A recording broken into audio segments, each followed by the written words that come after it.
And so this is the third conversation that we've had in this Zoom online series. And today, it's about, the theme is music within the realm of geopoetics. And we've got Mark Sheridan and we've got David Francis, who are both going to speak for about 10 minutes, roughly. Mark's going to go first, and we'll have a little clip with David after as well. And then there'll be time for your own questions, as usual, too. So there's just a little bit, I'll give you a little bit of information, background information, but there's more in the email and the Eventbrite that you got, and I'm sure a lot of you here already know them well. They've both been involved with the Centre for Geopoetics for quite a while, so I'm sure plenty of you know them both. So Mark is a freelance musician and composer, and he's worked in education and creativity in HE for over 30 years, and there's much more information there that you can read into. David Francis is currently the treasurer of the Scottish Centre for Geopoetics, and also is director of Traditional Arts and Culture Scotland. So I'll hand over to them, and Mark's going to go first. And just make sure you're all on mute, please. Thank you. Thank you very much, Tina, and great to see so many people, and quite a few people I don't know. Really looking forward to the discussion. If you can't hear me well enough, please someone holler so I can respond. So I'm going to confine myself probably to, first of all, the kind of deep history of the origins of music. Very briefly, obviously we only have 10 minutes.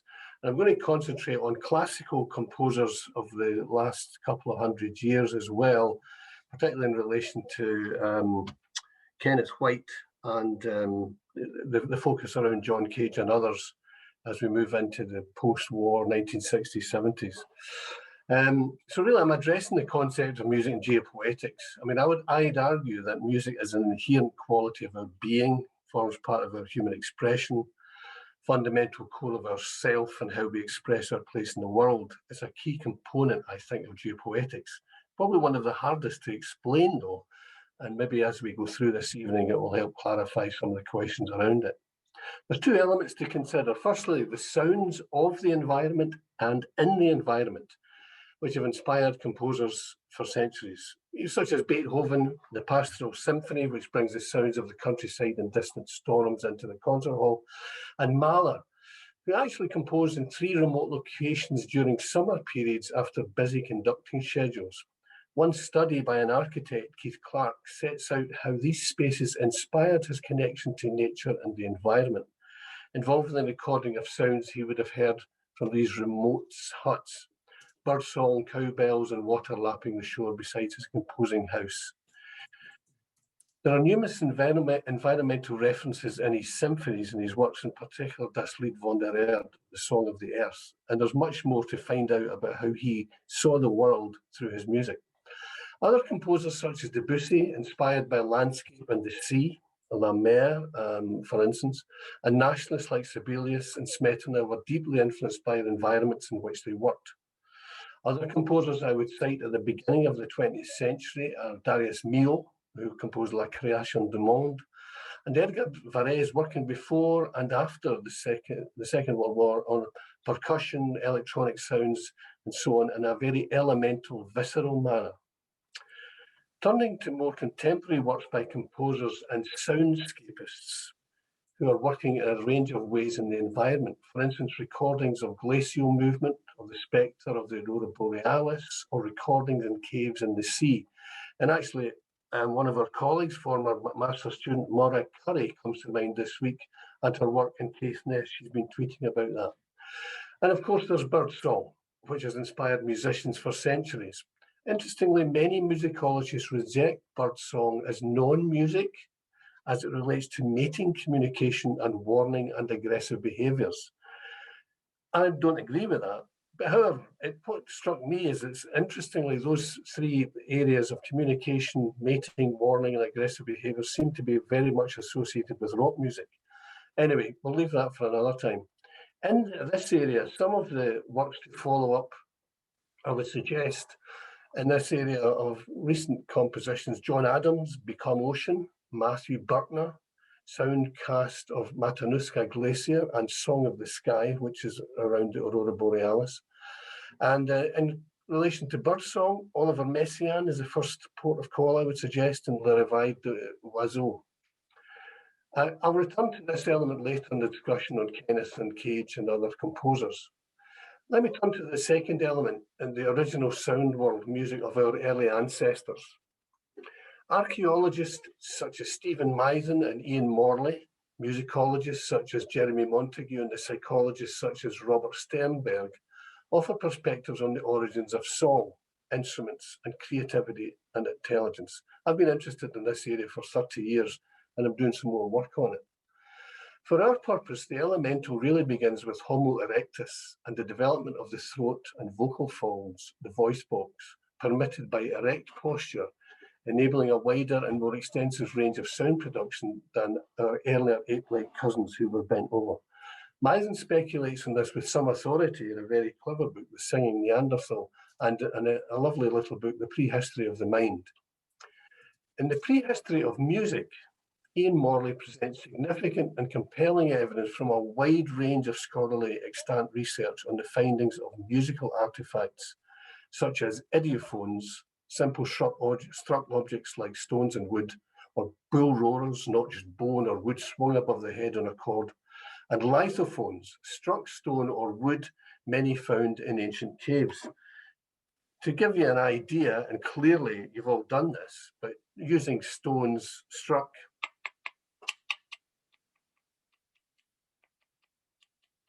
three very small examples, but you can change pitch. And actually, Nori and I used slate in a composition that we worked on over 10 years ago around the Atlantic Isles Suite and his Slate Sea and Sky. A good example of these kind of ancient prehistoric sites is the ringing stones to be found near Langish Lodge in North Uist. And Bill, I think Bill's on with us today. I think, Bill, you may remember we visited that with a residency a number of years ago. Early whistles and pipes are probably the next most likely candidates for the development of music, created from reeds and bamboo and other found objects.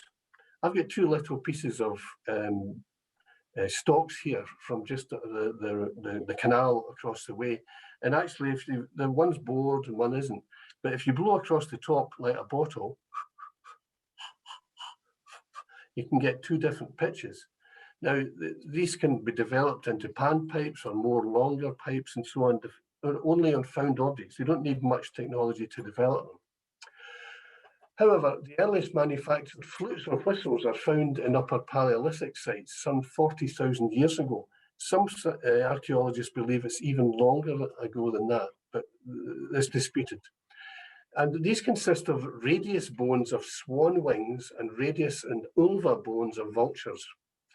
These were worked to create holes carefully spaced apart to permit a range of notes. So idiophones and aerophones are the simplest to create, and they're still with us today in very advanced technological ways. Others, such as membranophones, a skin taut across a frame, drying a skin, drums now, and chordophones, gut or other substance drawn over frames to be plucked or bowed, they demand greater technological ability. But there are plenty of evidence to support the view that they existed from 20,000 years ago or earlier. Even deeper in time, we can speculate that these musical sources were used for ritual, dance, storytelling, communication, and these purposes remain with us today. Turning to the human voice is the simplest form of communication. Colin Trevarthen at Edinburgh University made extensive studies over many years on early communication between baby and mother, and found strong indication of close relationships between speech formation and musical rhythms and phrases, and found that the speech formation patterns were very close to the breathing rhythms, and were closely followed by musical rhythms and phrases from both baby and mother. So music is deep rooted in our being and our psyche. I think it's a natural place alongside other arts and disciplines within the scope of geopoetics. Let me turn the focus really for tonight, which is Thoreau and White. And I want to talk a wee bit about Charles Ives and John Cage. Thoreau's account of exposure to the environment around Walden Pond has inspired many creative artists for 150 years. Charles Ives is a composer worth exploring. Early 20th century avant-garde artist. His music is challenging and intellectually demanding and full of humour, as well as the challenge. He experimented with tonalities and bitonalities, notably in 3 places in New England, and the unanswered question. And if you don't know these works, it's worth listening to. The Great Concord Sonata consists of 4 movements. It's a giant piece. The first movement is dedicated to Emerson, and the last to Thoreau. He wrote extensively about both in his program notes. Of Thoreau, he said, Thoreau was a great musician, not because he played the flute, but because he did not have to go to Boston to hear the symphony. The rhythm of his prose, were there nothing else, would determine his value as a composer. He was divinely conscious of the enthusiasm of nature, the emotions of her rhythms, and the harmony of her solitude. In this consciousness, he sang of the submission to nature, the religion of contemplation, and freedom of simplicity. And in music, in poetry, in all art, the truth as one sees it must be given in terms which bear some proportion to the inspiration. Let me turn to another avant-gardist, John Cage, who, as we know, Kenneth has discussed in his writing. He's most famous for 433, the very challenging idea of music based on silence, sonatas and interludes for prepared piano, and his work with choreographer and dancer Merce Cunningham. 2 works in particular expose Cage's extravagant exploration of sound, text, theatre, and technology. He also had an expansive sense of humour, and if you want to check out some of his early appearances on television, I think you'll agree. 2 works, Child of Tree, which is based on a cactus, and Lecture on the Weather. Lecture on the Weather consists of readings of extracts of Thoreau from Walden and on civil disobedience, selected by the means of eye-ching chance operations, while a gathering storm emerges on a projected screen. Lightning in the form of white shapes from Thoreau's workbooks flashes on screens surrounding the audience, almost like what we would describe in music as graphic score. The work combines text with the music, projected images, lighting, and a weather soundscape, forming a softly political piece as relevant today as the year it was written. It was to be performed, according to Cage, by 12 men, preferably American men who become Canadian citizens. I've been discussing with Dave and Nori and others about curating a performance of Lecture on the Weather in the next couple of years, and I can assure you it will not be 12 men performing. I thought I'd just mention that for you. Kenneth White was clearly interested in Cage's work in the 1960s, a composer who challenged the norm, who sought to express alternative views to the Western establishment, very much Kenneth's world. And as a young radical composer myself in the 1970s, working with John Lunn, film composer of Downton Abbey and other works, we were very much avant-gardists. We were inspired and explored Cage, Stockhausen, and the work of Terry Riley, Cornelius Cardew, as well as our own composition. We played at Mayfest, we played in the Third Eye Centre, we travelled at various festivals and so on. And it's a time of great experimentation and a kind of joyous exploration. White writes that he was looking for something else in music, something that came to me from the universe. And he goes on to cite the works of Satie, Russoli and Busoni, as well as Cage, and the influence of Eastern music and philosophies, all of which were hot in the 1960s for artists seeking alternatives to the conformity of Western music. White also writes, what Cage appreciates in Thoreau is the anarchistic, a non-monumental mentality. He says that Cage goes for disaggregation and amusicality, and the idea for Cage is to liberate sound noise and discover new anarchistic harmonies. In fact, much of Cage's output is anything but based on anarchistic harmonies. I'm thinking of the beautifully lyrical In a Landscape for piano and music of the sonatas and interludes, much of which foreshadows the work of Philip Glass, Steve Reich, and the Minimalists. What is worth exploring the context within which Cage was working and the nature of the transformations which were radically reshaping music after the Second World War, and the breakdown of what was essentially a Germanic tradition going back beyond the work of Bach through Beethoven, Wagner to Mahler and Schoenberg and so on. Of course, there's no real time to discuss this here, but I just want to cite that. It's the context within Cage is working that we must consider him as a composer and a musician, as well as then Kenneth's perspective, the lens through which Kenneth saw him. I have to say, Cage was criticised by his contemporaries, Boulez and Stockhausen among others, for his radical random and chance works as examples of how he abdicated his responsibility as a composer to shape his own work. It's a very interesting point. Of course, there was many who followed on from Cage, like Monty Young and so on, but it's worth considering both sides of the coin. Finally, to finish off in my 10 minutes, I would like to suggest that the late Peter Maxwell Davies is a composer deeply inspired by the environment and his works, even his most complex. You will find answers to the question posed by music and geopoetics in Max's music. Commenting on his isolated home in Rackwick Bay in Orkney, he says, "It's a wonderful soundscape of just sea, gull noises, wind and heather, and that the natural sounds were very important to him. Ideal environmental conditions in which one can work uninterruptedly and one's ears become completely attuned to these fine, small, beautiful sounds." I'm seeing connections here between Thoreau, Mahler, Max Davis, Kenneth White and Brittany, and the whole concepts of Cage's anarchistic and challenging behaviours. I think there's a real lineage worth exploring further, but for the time being, I'll just hand it on to Dave. Thank you.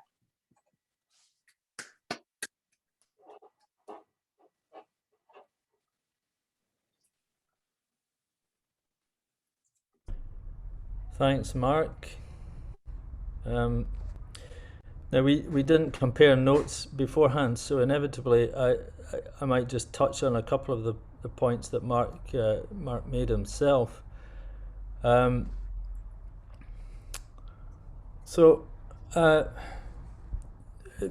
of you familiar with Kenneth White's book, The Wanderer and His Charts, there's a chapter in that called Along the Atlantic Coast, in which he writes, "I find it impossible to separate in my mind the line made by a range of mountains or a sea tide from a line of writing or a line drawn in a painting.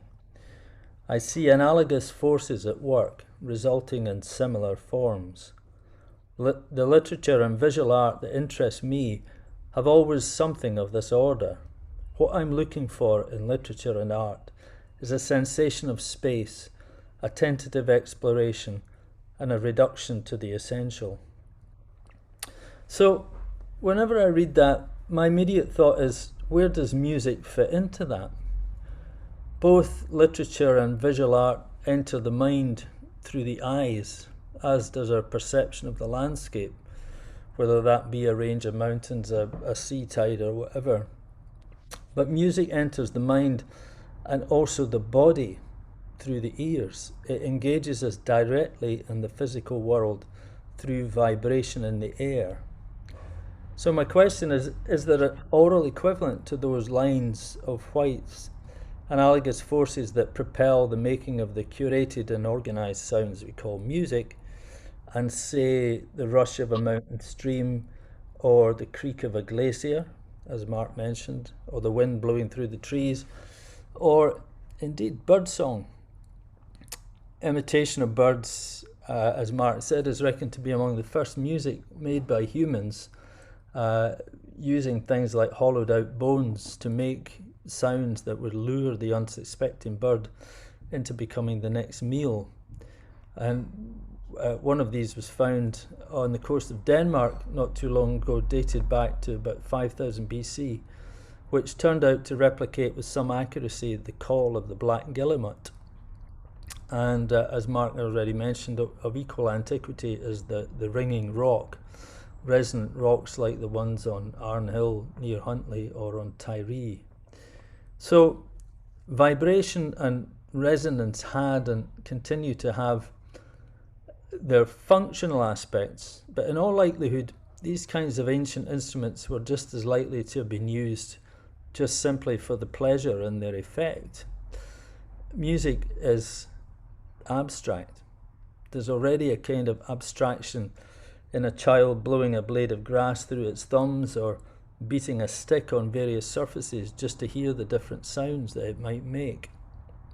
I think fundamentally it works on the body and the brain in ways that are not entirely culturally coded, creating states of excitement or calm, for example.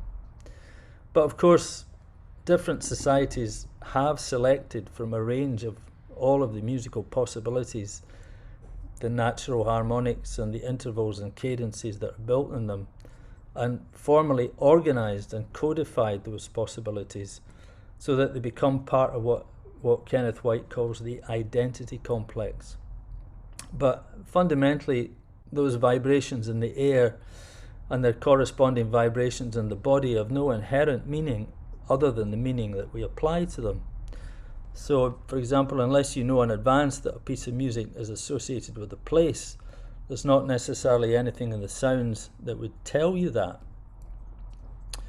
Now, White talks about getting out of the identity complex altogether and quote into the old, new, archeo-novel field of energy, an uncoded space where body, mind and the world can meet in a context of non-separation, what White calls the beautiful thing. But music is energy, it is vibration, and maybe because of its abstract qualities, it can illuminate, maybe even more so than literature and visual art, that penetration to that field of energy, that creative contact of the mind with the world around us, our little part of the universe, that creative contact that we refer to as a poetics of the earth. But what sort of creative contact are we talking about? Tony McManus writes of the Chinese poet Wang Wei and the distinction that he makes between an artist who creates world, by which I think he means those who enlarge the sense of life, the sense of a creative exchange between artists and the energies and rhythms of the immediate universe or microcosm, and those who are content to describe the state of things. And he makes a further distinction between work that has world, that enables the perceiver to share that exchange, and that which does not. As White puts it, the artist supplies the directory, you do the phoning. And I would add that if the directory has quality, you'll get the connection. I said a minute ago that fundamentally those vibrations in the air and their corresponding vibrations in the body have no inherent meaning until they're organized formally, selected and shaped into finite chunks of time and classified, either with regard to their form, whether that be a jig, a rag, or a song, or their purpose, a lullaby, a nocturne, a shanty, or the tradition that they represent, whether that tradition be a folk tradition, a classical tradition, jazz, rock, whatever. But the tradition that I'm concerned with is the folk tradition, and specifically the folk tradition of Scotland in the first instance, but also that of the British Isles and their diaspora, and how they link with the folk traditions of the European continent. A lot of what I value in the folk tradition is the ceilidh culture, that sense of conviviality that its music and other forms create when people gather together, whether that be in dance or singing choruses or being wrapped up in a story. That matters to me more than any essentialism about the origins of the material. figuratively speaking, at the ceilidh the door is always open, and there's a place for you by the fire or at the table, wherever you're from or whatever you have to offer. But however, since developing an interest in geopoetics, I've been concerned with trying to discern in that folk tradition artists who create world and work that has world. It's true that we think of the folk tradition, and I'm thinking in European terms here, as a culture not made by self-conscious artists, but by farmers and cobblers, weavers and street sweepers, washerwomen and seamstresses, cooks and cleaners, by people who maybe never even left their own glen, and by the crisscrossing of armies and innumerable wars and the trudge of refugees from those wars or from religious persecution. So it's a glacial flow of culture across centuries that's left behind its erratics of song, dance, story and craft, held in memory and continuously recreated in practice, what we call folklore.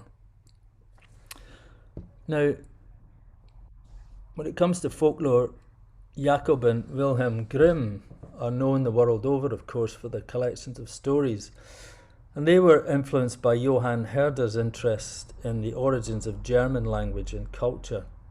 Herder was a philosopher and historian, one of the first proponents of the idea of the folk, in German das Volk, people who shared cultural traits derived from geographical and historical origins, bound together by what he saw as a kind of Volksgeist, a folk spirit. And the Grimms proposed that the idea of folk poetry, and by extension other forms of expression, what they called Naturpoesie, was an anonymous, unconscious, uncontemplated work of divine origin, but created spontaneously and shared by that collective spirit of the folk. And this was quite distinct from art poetry, Kunstpoesie, which was produced by educated people. Okay. And it was in that opposition of nature and art that the idea formed that the folk referred not to the totality of a population, which was Herder's view, but could be more closely identified with people with little or no formal education, whose means of cultural transmission was largely oral, and whose objects of cultural transmission existed in the memory and the unconscious, part of what the Canadian poet Robert Bringhurst describes as the old growth forest of the human mind. So you can see that this idea of impersonal, unconscious art makes little room for the role of the individual creator, and the idea that poetry or song can burst forth spontaneously and miraculously was actually roundly criticised by contemporaries of the Grimms like Schlegel. It could be anonymous, yes, and common property, but the idea that it was shaped by individual hands was held to be an important aspect. So in Scotland, we do have a growing body of musicians who have a commitment to that anonymous folk tradition and its performance, but who are also drawing on it, and in many cases drawing on it in an attempt to make work that has world, that is evidence of the response to that contact with the earth, or microcosm that I was referring to earlier. And to be sure, there's plenty of work that might simply be written off as programmatic description, but there are musicians like Aidan O'Rourke, Laura McCall, Hamish Napier and Duncan Chisholm that seems to me to be attempting to get onto that wavelength of the ground tone that resonates across and through the earth, and to connect us, the listeners, to what Kenneth White calls the pure music of the landscape that announces nothing. So I want to leave you with a short clip of Duncan Chisholm that he recorded on Sky. He was putting up a series of clips of him playing in different settings, different landscapes, and he prefaces this performance with some lines from Seamus Heaney. I cannot be weaned off the earth's long contour, her river veins. So here, I'm just going to share the screen and just give you a little blast of Duncan Chisholm.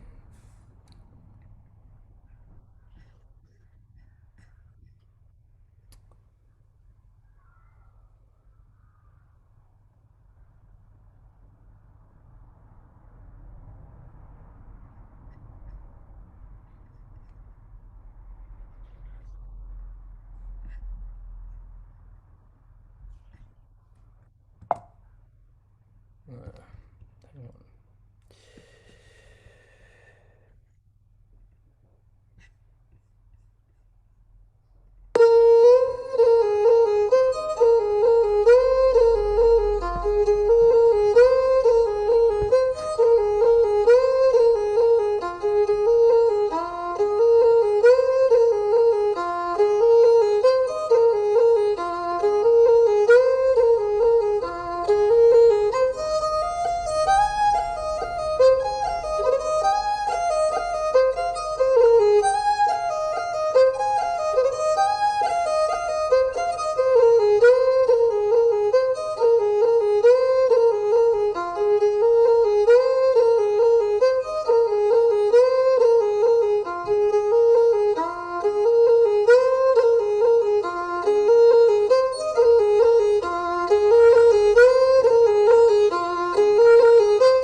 Nice. That was really wonderful. And you've both given us both so much information. It's so rich with information that we'll definitely have to listen to the recording a few times afterwards. I love the notion of ground tone, and that notion of ground tone in particular. And Mark, you've reminded me at art school, a friend used to make flutes out of the stems from Japanese knotweed as well, and they had an amazing sound as well.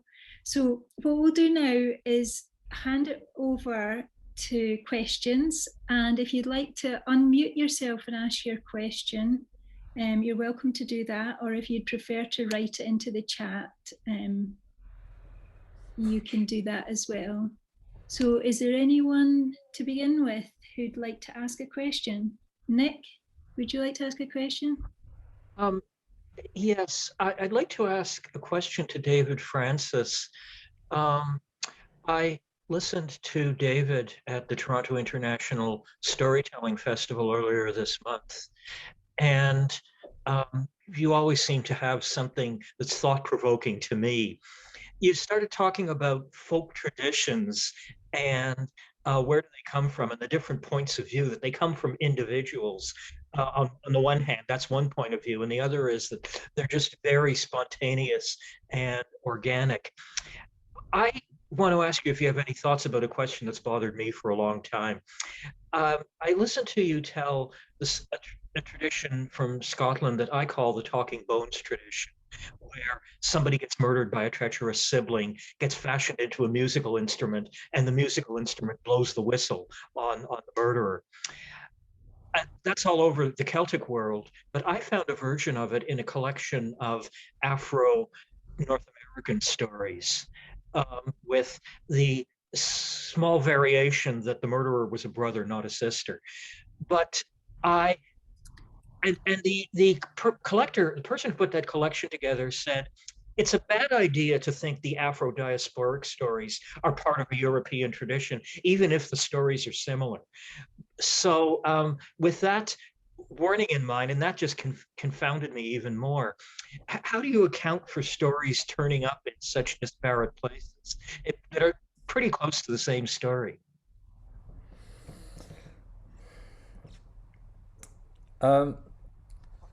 Yeah, well, this is a question that has haunted folklorists and ethnologists forever. You know, really, basically since the beginning of these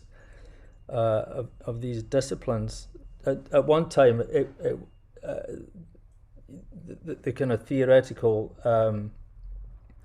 the popular theory was that they did all begin from a common origin, and that they were, you know, the diffusionist theory that they were spread from a common origin, right, you know, throughout the planet, effectively. But you know, there's a counter theory that similar ideas actually pop up independently in different parts of the world. So that, you know, there's maybe something there that's related to Rupert Sheldrake's idea of morphic resonance. The answer to the question is that nobody really knows. We can never really tell. But it does give food to the thought of the idea of the sort of collective appropriation of individual creative effort, because somebody must have told that story first, you know, whether it was in one place or several places, and then, you know, and then it would be taken up and then transmitted, you know, through time and through space. So yes, the answer is I can't help you there. I'm not surprised to hear you say that, but I'm still going to keep asking that question and see if anyone else comes up with anything. It's great to ponder anyway. There's a question next from Bill. And this is probably to both of you. The Whistle Binkies are possibly the only folk band to have played John Cage's 433. Although they extended it because there was more than one of them. It's originally written for a pianist. At that time, the Whistle Binkies commissioned Cage to write them a piece of music. Do either of you know, A, what that was, and is there a recording of it?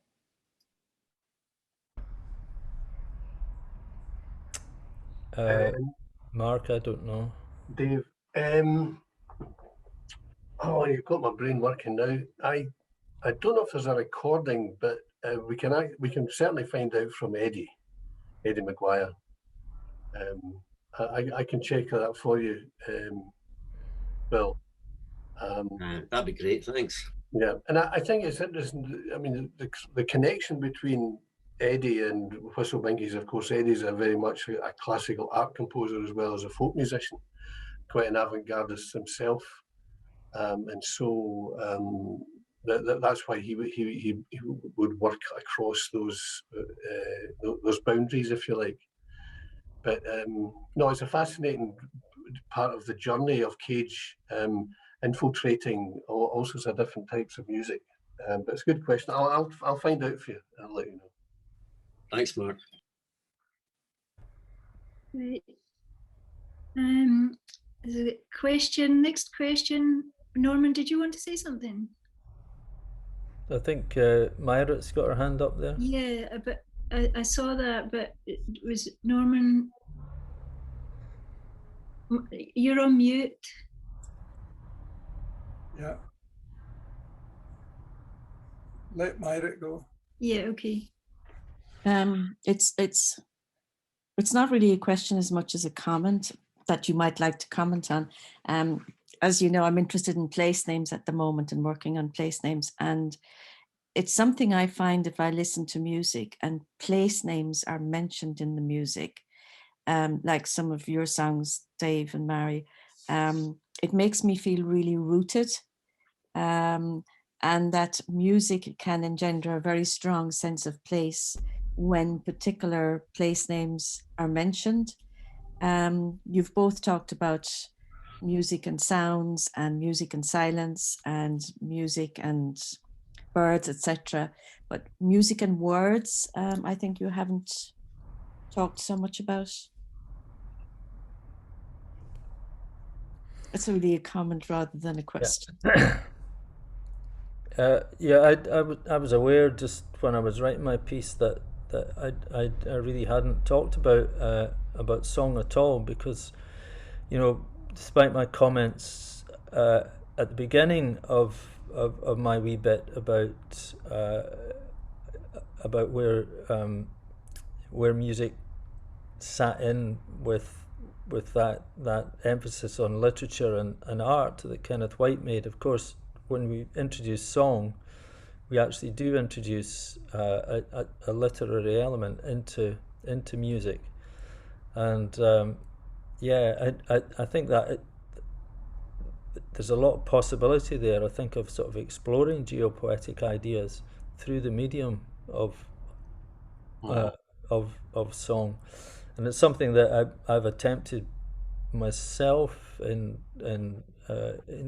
one or two songs, and yeah, and just on your other point, it's traveling around Perthshire, for example, in Aberdeenshire, when you're passing the road signs, and you know, if you've any knowledge of Scottish fiddle music or northeast bothy ballads or so on, there's basically a tune or a ballad at every road end, you know, and yeah, it's just a reminder that this music is actually sort of rooted in the physical reality of the world that we live in.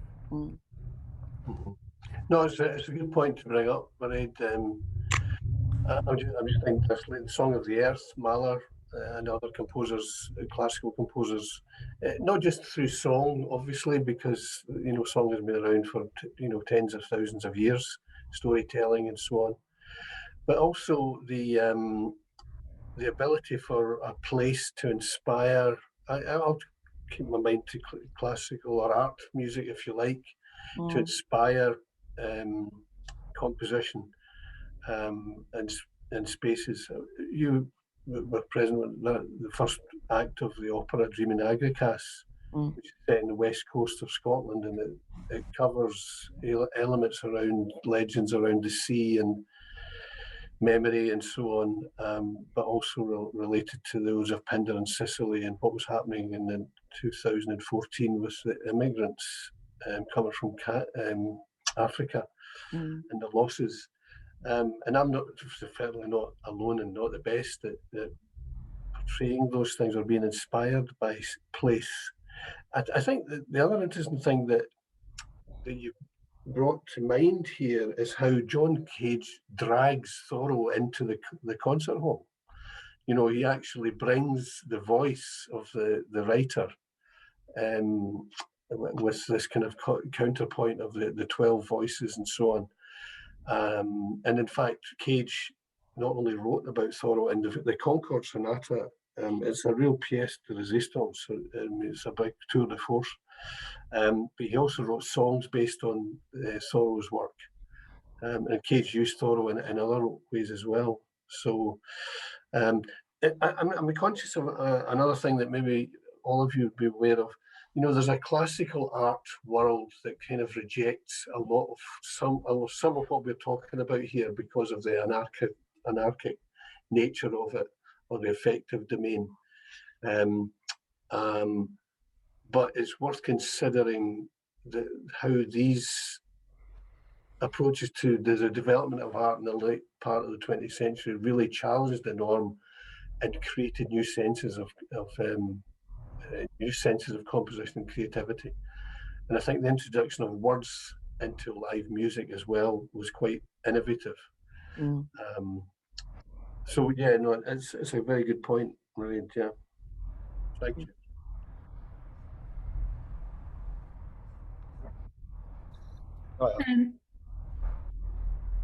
Sorry, did you want to ask a question? I was going to mention something about place and song. I think invoking place names can, in song, can give a sense of belonging to people who might listen, who might be yearning even for a place. I found that in some songs that I make.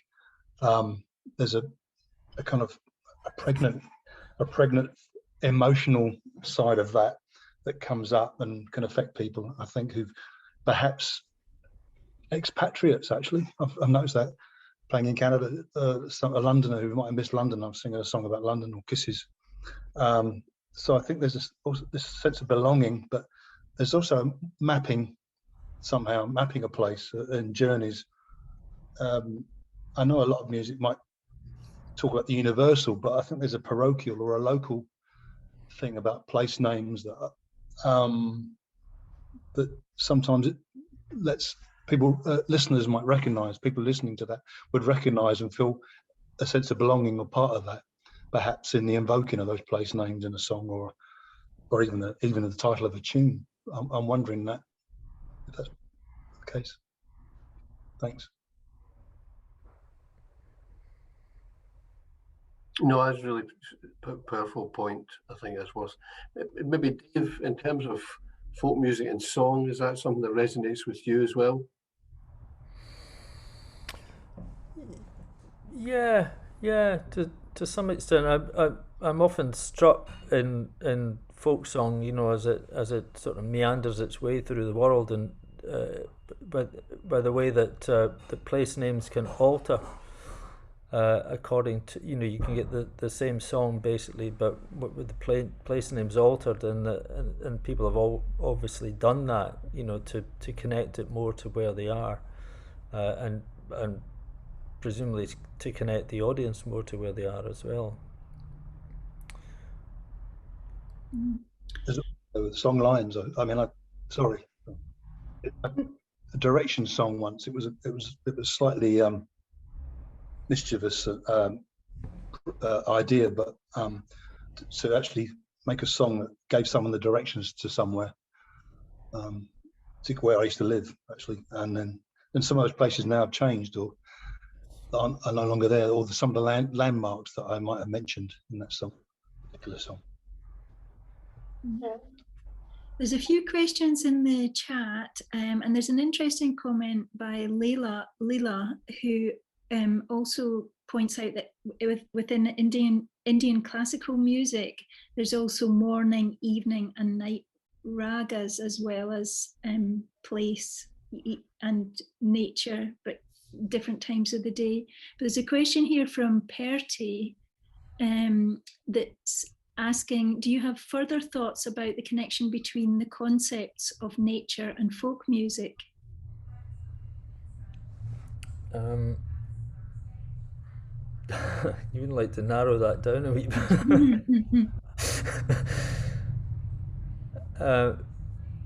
Yeah, I think what I was referring to there was this idea that quite a patronizing idea, I think, amongst sort of 19th century intellectuals about the nature of the folk, that they were somehow or other,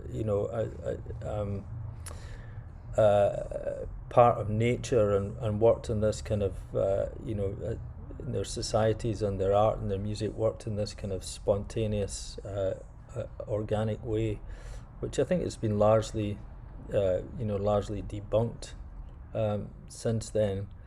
I think I'm sort of trying to think of, in a lot of folk song, nature is not necessarily addressed directly, but just simply forms a backdrop for whatever is about to happen in the narrative, because most folk song is narrative song. It's not lyrical in the way that a lot of art song and a lot of art poetry is, you know. So it would just be a setting, you know, as I walked out one bright May morning to view the fields and take the air, the pretty little small birds do tune their voices, that kind of thing. So it's not really addressing nature directly. There's Alistair Duncan. It says he says that there seems to be a growing movement of contemporary artists, maybe not mainstream, whose work is very land-based, and he wonders if you, David, is familiar with them. And he's thinking particularly of Erland Cooper and his Shetland Isles trilogy. Down My Way, Sam Lee, who does concerts, live duetting with nightingales in the field, and others like Magnetic North and William Doyle, and there's a few others in the chat. Do you want to? I mean, I can comment. I thought I'd put them in there just because it was easy to name them, but it's stuff I listen to a lot. But it's really interesting that there seems to be this new movement almost of people. I mean, Sam Lee is fascinating because to the point that you've just touched on, David, about how folk songs don't necessarily actually speak directly of nature. And I heard a very, very interesting interview with him the other day because he's taking traditional folk songs and he's trying to almost bring the nature in them out to the forefront, almost in the way he's singing them, which is an interesting idea. But you know, he fundamentally was participating in a conference on nature connection, and they'd asked him to come along and speak. Now, when you listen to his latest album, which is called Old Wow, which is actually just the felt sense of the experience of the natural world, he's trying to articulate what he's trying to do in taking traditional songs, but use them in some way to express the land. I'm just fascinated, you know, and you've got Jan Tiersen just trying to make music which speaks of we chant. I'm just fascinated that it's happening away in folk circles, but almost like mainstream in a way. It's just in this territory at the moment, and I just wondered whether you were aware of that. Erland Cooper, I don't know, but Sam Lee, yeah, definitely a really, really interesting artist, and I think that there's probably a case for saying that a lot of what he's doing and what he's exploring really fits right into the sort of geopoetic frame. Yeah.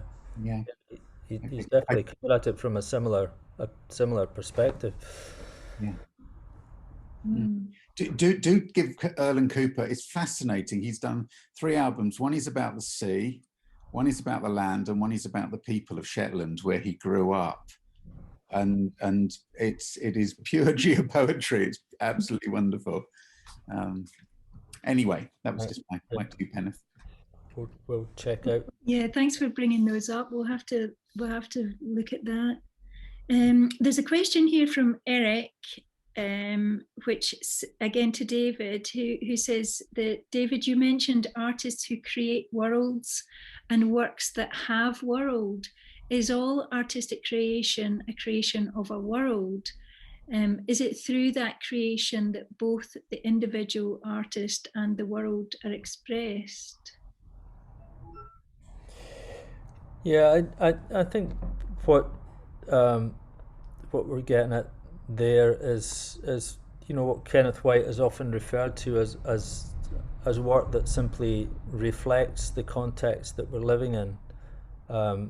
As sort of sociological and work that actually facilitates some kind of insight into the world, work that sort of resonates and connects with the world and land in a much more profound way. I think that's my kind of halting attempt at trying to describe that. It's work that has scope beyond mere reflection. I don't know if you've got a thought on that, Mark. That's a really good question, Eric. I would have to say that not all artistic expression really is about the creation of world. Some are very particularly miniature, or thoughts about we are person or individual or reflective on mind and relationships. Although I would say that the areas that we're talking about tonight very much are within a sphere that you could talk about as creation of world.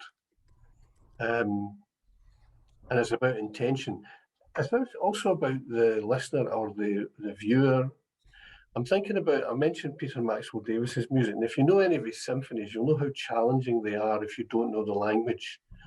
And you may not be able to hear the sounds of the sea or the surge of the waves and the booming crashing or the flight of the gulls and so on, but they are there. And it's the musical language is very dense and very intellectually constructed.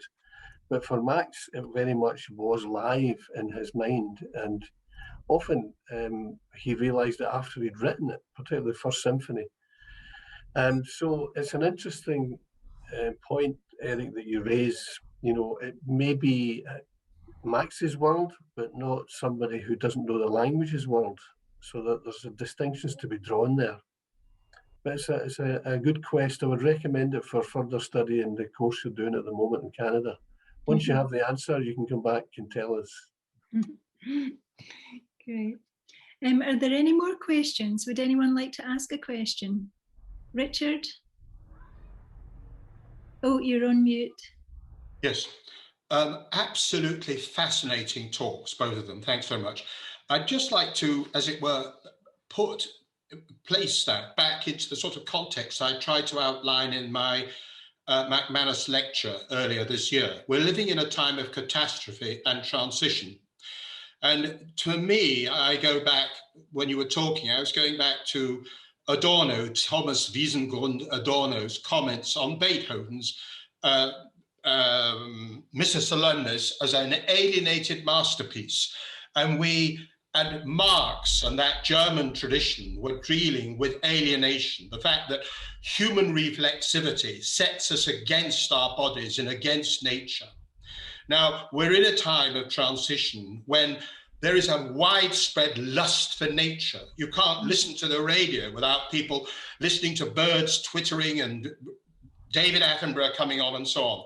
But my question is, can the folk tradition bear the weight of need that there is now for symbolic integration, for universal symbols? They have to be that, which can hold us together in the face of catastrophic climate and total multidimensional crisis, including, of course, the dimension of gender and everything else. Thank you.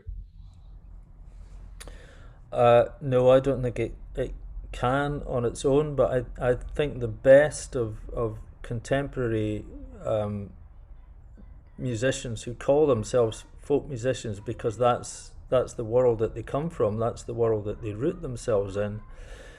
But very many of those who are now conservatoire trained, you know, by the likes of Mark, have resources to draw on other than the folk tradition. The folk tradition might be their ground zero, if you like, but they use the best of that and knowledge and awareness and experience of other forms of music as well, I think, to address the very complex issues that you're talking about. So it's not a case of the folk tradition trying to tackle that on its own or on its own terms, but I think as a sort of starting point, it's definitely it's definitely a useful resource in that respect. Mm-hmm. I think there's a really interesting link, if you could bear with me here, Richard. I think from my memory of your lecture, you were talking about McDermott, I think, in drawing on geology. Am I right? Now here we have a poet drawing on a different discipline, and that clearly moves that whole sphere into geopoetics. What Dave is indicating here is that you have musicians like Bill and like Eric and others who may come from folk or popular music, but Eric's a singer-songwriter from a Brazilian setting. But then you have other musicians who will draw on musical genres across the sphere, particularly in world musics. It's an open palette now to be able to use resources to express yourself in ways that probably weren't ever able to do before, particularly with technology and so on. And so you'll have jazz musicians, classical musicians, rock musicians, popular musicians. Many of them are addressing the issues that you raise, Richard, in ways for an open audiences, for younger audiences who won't be bothered with what we're talking about, but who will listen to other types of music, who are addressing their concerns about the planet and the environment. So that rich tapestry is there. And as Dave says, people can draw now across the genres. And I think folk music and its many, many different kaleidoscopic forms is probably as well placed as any type of music to address this. But it's a challenge. It's a challenge. Callum, you had a question next. Do you want to ask? Yeah, thanks, Tina. I was just wondering sort of to what extent perhaps political songwriting or might be considered geopoetic or have an overlap with geopoetics in that it's trying to make the world in some sort of way. It's like it's literally geopoetic in some sort of a way. Maybe not within the song, so maybe not songs that have world, but that are trying to speak back to the world in some sort of a way, to try and change or make the actual world like out there, so to speak. Yeah, that's the question. I actually don't listen to a lot of political songwriting myself, because quite often I can find it a bit cringy or a bit right on. But there are people who do it, and it's like really amazing. People have recommended a lot of artists this evening, and I would recommend Sons of Kemet, or probably they're like a jazz band in London at the minute. So that's what I put in. But also, love to hear your. Do you want to type them into the chat as well? Oh yeah, I'll do that. Yeah. Actually, I think that's that might be a good question for Nori, actually.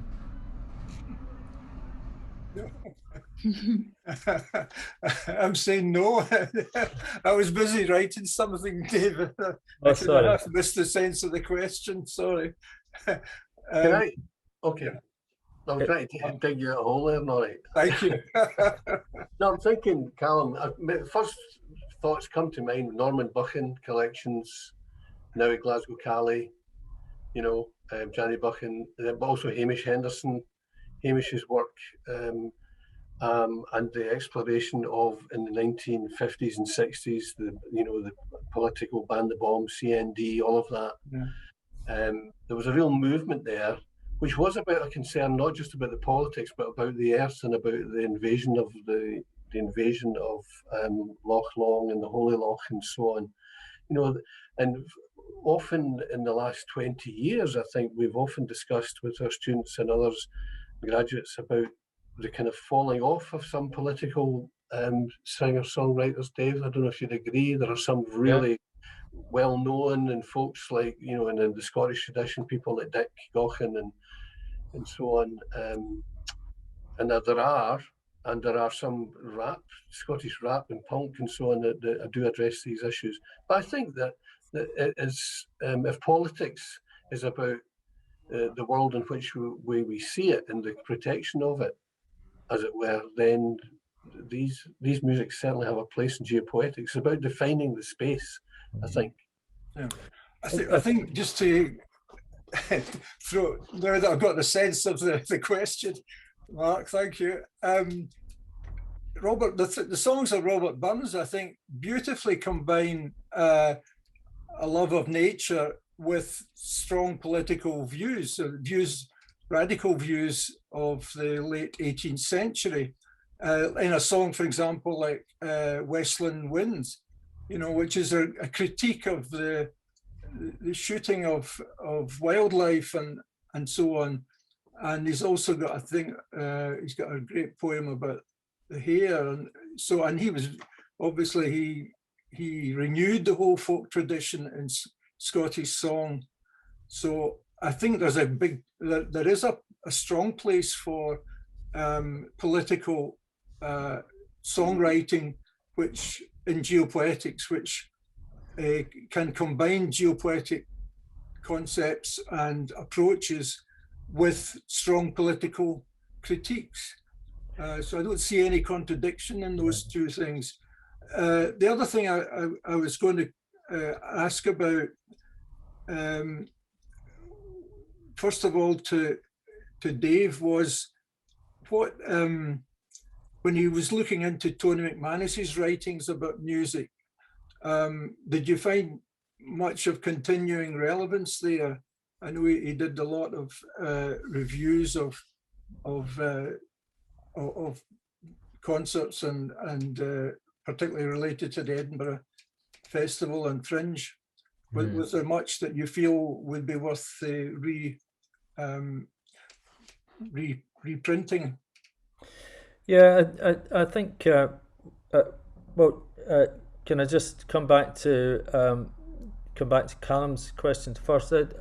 I think there's sometimes I sense that there's a danger in geopoetics that it can sometimes abdicate responsibility for some kind of activism. You know, that you get too much wrapped up in contact with the earth and all that sort of stuff, and forget about, you know, that is potentially a jumping off point for actually facing the sort of catastrophe, as Richard says, that faces the earth at the moment. And I think that's something that we maybe need to be mindful of. On Tony's writings, you know, as you said, Nori, a lot of them were very specific to you know, album reviews that were coming out at the time, or concerts and so on. But the thing that I always loved about them was the way that he was able to link back the music that he was writing about and reviewing to geopoetic ideas, and it gave his writing about the music a whole different dimension that you just didn't get from other reviewers and other writers. So in that sense, I think it would be good to dig out even just a small selection of it, particularly his reviews for Kincrastus. Yeah, he knew Ray Ross very well, and of course he was very active in the Edinburgh folk scene with the John Gregg. John Gregg, yeah. There was a question to Mark, but I've forgotten it. Sorry, it's been a long day. I think Bill Eddy's had his hand up for him. Yeah, I was just going to say, Bill's been waiting a long time. So would you like to ask your question now, Bill? Okay, patience of a saint. To get back to the birds and woods and Thoreau, I'd like to quote from Thoreau. Can you hear me? Yes, I can hear you. Okay. Thoreau, he said in Walden, he said, and this is referring to the wood thrush, which is an endemic species of northeastern America, said, "This is the only bird whose note affects me like music, lifts and exhilarates me. It is inspiring, changes all hours to an eternal morning. Never a man hears it, he is young, and nature is in her spring. Wherever he hears it is a new world and a free country. The gates of heaven are not shut against him." I think that's a rather marvelous quote. I mean, it's unfortunate he didn't use gender neutral terms for the mid-19th century. Just thought I would mention that from Thoreau. It has been said he actually mistook the hermit thrush for the wood thrush. That's really beautiful, Bill. It was such a beautiful writer, and thanks for bringing that. I mean, I every day I can hear a blackbird outside at the moment. I think we all are enchanted by at dawn, what they call the blackbird and the robin and the whole the beginning of day, and which has been described as the gods of the morning. And I certainly don't subscribe to those musicologists that don't accept that birdsong is not music. It's enchanting, it's inspiring, it's full of memory. Yeah, it's just a beautiful part of our world, and it Indeed, yeah. You know, and has inspired so many of us, and yeah, every day. And that is a beautiful quote. There's so many. Yeah. And you can see why Cage and others were really inspired also by his writing. I think Cage has used every quote relating to music from Thoreau at some point or other. Yes. I think that was an interesting point that Norrie made about Westland Winds, and Green Polwarth is, I think she's one of the latest Scottish singers who's promoted Burns's song Westland Winds, and she particularly mentions the words "tyrannic man's dominion," which is a song, wonderful song. Mm-hmm. There's an interesting comment by Christian in the chat. Christian, would you actually like to ask your question? Are you there?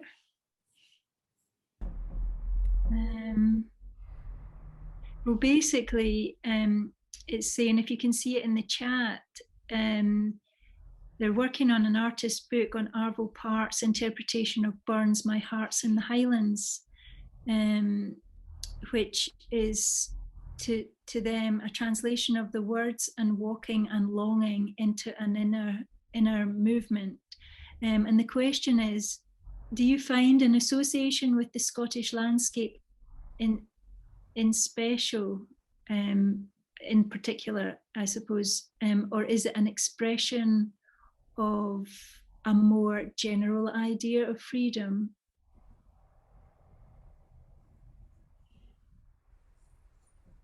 Dave, do you want to go first?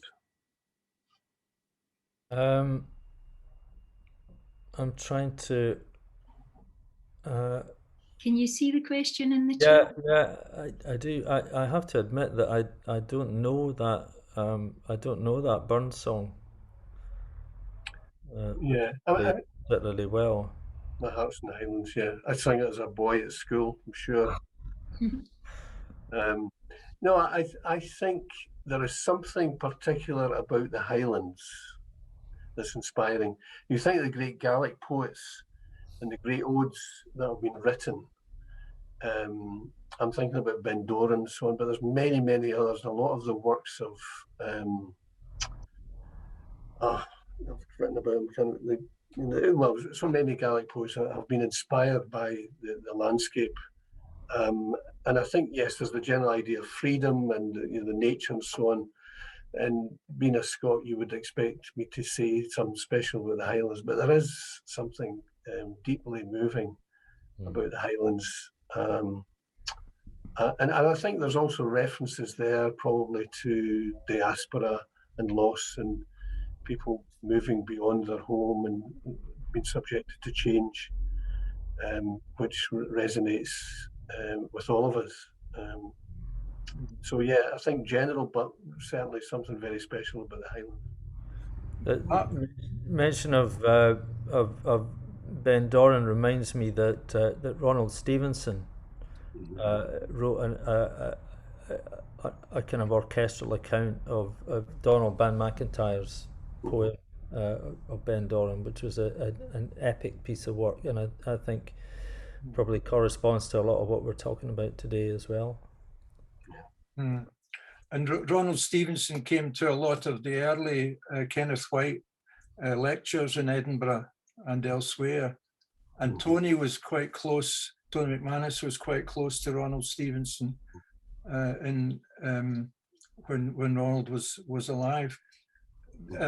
Something that I was going to ask Mark, really, it's a big subject, but when you were drafting with others the courses on music and the environment for the University of the Highlands and Islands, did some of these, you were saying there's something deeply moving about the Highlands and geopoetics did you build a lot of that into the course?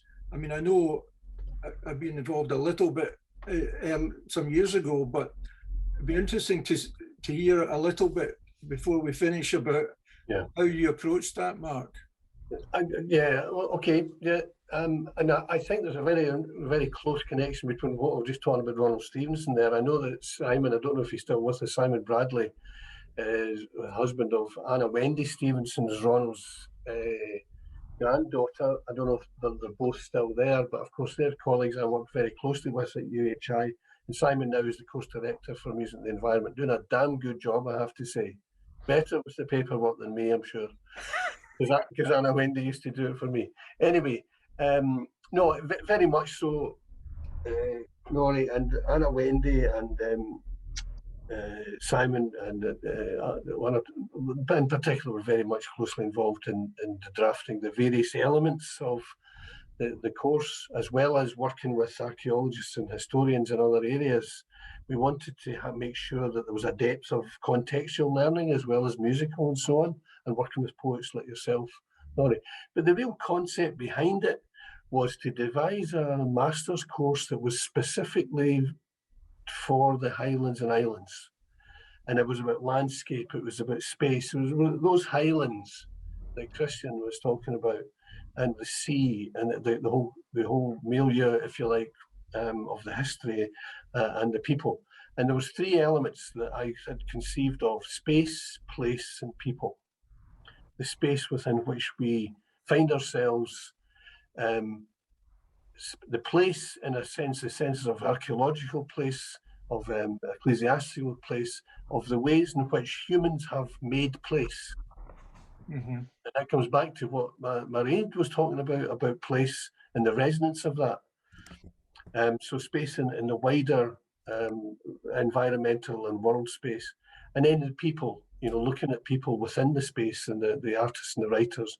And actually Simon's made a massive contribution about the sense of continuity and sustainability in music practice and creative practice from his background in working in sustainability. So it was a course that was designed specifically for Highlands and Islands, but it's not at all parochial in a sense, looking inwards, because you've got a student like Eric from Sao Paulo, we've had students from Switzerland and so on. It's a worldview, but very much based on the sense of being rooted initially in the Highlands. So, yeah, that's great. Yeah. So, are there any final questions? Anyone else wants to ask a question?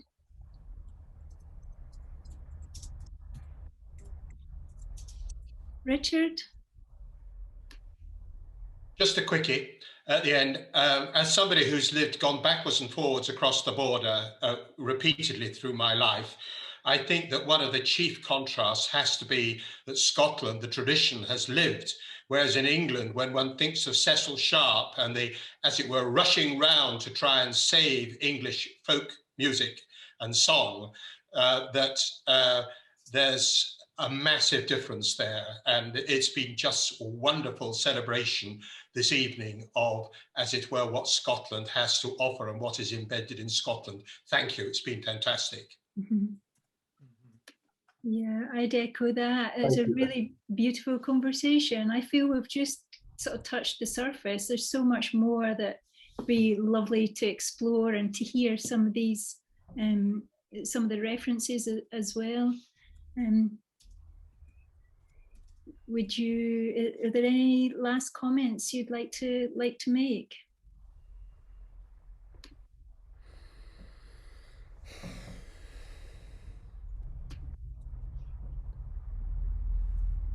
David? Oh.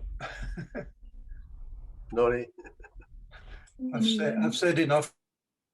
No, I, other than to say thanks, Mark, for your contribution, and thanks to everybody for their questions and the comments. It's been a really good discussion, and something that I think is quite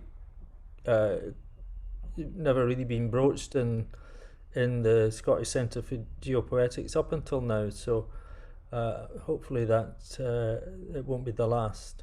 Maybe we could have a second part, because I feel there's so much information here. It's so rich. It'd be lovely to hear more. I agree with you, Dina. Tina, I do agree with you. I think there's been a lot of interest tonight, and there's a lot more that I'm sure Mark and David and others, Rory down in the borders, could contribute. So, and in the chat, I've suggested that we've got an intervention coming up in COP26 in Glasgow in November, and we've been invited to contribute to a venue very close to the hydro as part of that event. And I've suggested in the chat that we think about a musical input to that, as well as poetry and talks and all those kinds of things. So Gary Charnock, who was involved, who took part in the session, he wrote to me about that in a private message, and I think it's something we should follow up, you know, around that November event. Very good. That's a really great event, and I'd also like to thank Tina for excellent chairing and fielding the questions, and for everyone's contributions. Yeah, thank you. Well, thanks to everybody. There's lots of really lovely comments in the chat. So if you want to save that too, you can, and you can read them, because you'll have missed them while you've been giving your talks. Just again, thanks to everybody. It was a really great event, and I feel we kind of want to hear more in a way. And then we've got another, the next one is about visual art at the end of July, and there'll be more information about that. So unless, as Nori, I think everyone has said everything, you've got nothing else that you want to add, do you? Well, there's an email that will come to everyone who registered around about 7 o'clock, if the technology works, inviting folk, giving you the date. I think it's 29th of July of the Visual Arts and Geopoetics event, but also inviting you to join the Scottish Centre if you haven't already done so, and also to invite you to go on the mailing list for future events. So welcome. So I think that's us finished then. So we'll see you all at the next one. And just there's a new issue of Straveg out to read as well, isn't there? So plenty to occupy us until the next one. Certainly. Okay, everyone. Okay, thank you. Bye-bye, and thanks for coming. Bye-bye. And thanks to Mark and Dave. Brilliant. Yeah.